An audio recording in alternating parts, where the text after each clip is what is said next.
In 1980, a regular person with an average salary could walk into a bank and buy a home for their family. Today, if you try to buy that exact same starter home, you aren't bidding against other families. You are bidding against multi-billion-dollar Wall Street corporations. Private equity firms are quietly buying up hundreds of thousands of single-family homes across the country, outbidding regular people with all-cash offers. Their goal isn't to sell them. Their goal is to turn the American dream into a monthly subscription, ensuring you rent forever. Here is how they're doing it and what happens next.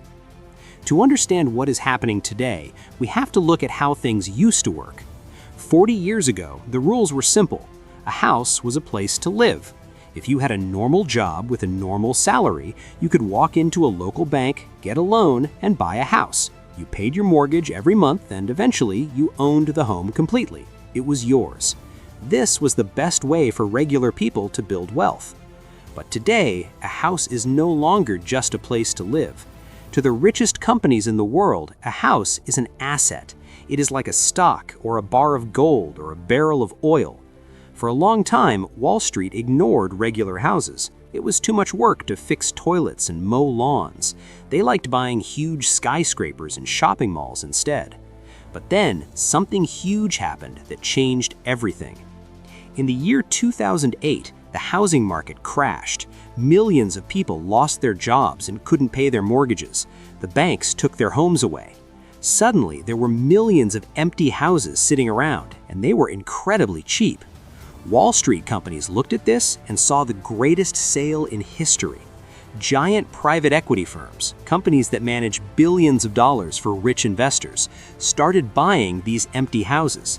They didn't buy one or two, they bought thousands of them at a time. They cleaned them up, and instead of selling them to new families, they rented them out. And they realized something amazing.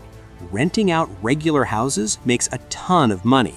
People will always need a place to sleep. Even when the economy is bad, people will do whatever it takes to pay their rent. It is the safest cash flow in the world. Fast forward to today. The crash is over, but Wall Street never stopped buying. In fact, they're buying more than ever. But how do they beat you? Why can't you just buy the house before they do? It comes down to one thing: cash.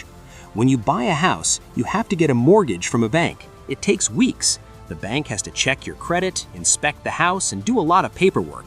When a giant corporation buys a house, they don't need a bank. They use all cash. Imagine you're selling your house. Two people want to buy it. One is a nice family who needs 30 days to get a loan approved. The other is a company that says, "Here's a bag of cash today, no questions asked." Who are you going to sell to? You're going to take the cash. Regular buyers cannot compete with Wall Street cash. The game is totally unfair. So, what is the end game here? Why do they want all these houses? They want to turn your entire life into a subscription model. Think about it. You used to buy movies, now you pay a monthly fee for Netflix. You used to buy CDs, now you pay a monthly fee for Spotify. Wall Street wants to do the exact same thing to your home. They call it the renter nation. When you rent forever, you're paying someone else's mortgage. You work hard every month, and a big chunk of your paycheck goes directly to a billion-dollar company. You build zero wealth. When you turn 65 and want to retire, you will still have to pay rent. If the corporation decides to raise your rent by 20%, you have to pay it or you get kicked out. You have no control over your own living space. They own the land, they own the house, and because of that, they own your future. It sounds scary, but you are not completely powerless. Once you understand the game, you can learn how to play it. Here are 3 simple things you can do to protect yourself and your family. Number 1, look where they aren't looking. Wall Street companies use computer programs to find houses. These programs only look for specific things in specific growing cities. If you look at smaller towns or houses that need a little bit of repair work, you won't have to fight the giant corporations.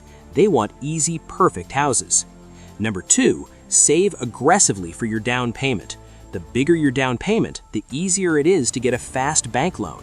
The faster your loan gets approved, the better chance you have against an all-cash buyer. And number 3, look for off-market deals. Talk to people in your neighborhood. If you know someone who's going to sell their house soon, try to make a deal with them directly before they put it on the internet.